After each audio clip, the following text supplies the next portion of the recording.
Hello and welcome to a new video about SharePoint Online. Today I want to present my brand new overview poster about the possible extensions and customization options in SharePoint Online. In my workshops and discussions with my customers, I receive very often the question, what can I do to bring my own functionality and logic to SharePoint Online? That's why I decided to summarize the most important configurations and customizations options in one big poster that you can see here. This overview poster is for SharePoint Online and not for SharePoint Server.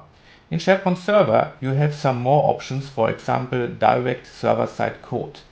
Not recommended but possible. But we stick here to SharePoint Online. I've split the possible customizations options in three categories: developer or citizen developer, configuration, and end user. The configuration is done by administrators or technical consultants during the implementation phase.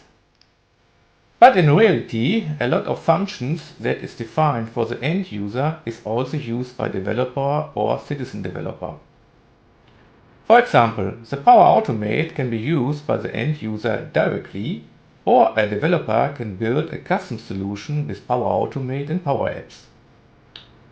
That means using one of the customization options depends on the knowledge level of the user. The easiest extensions are custom list.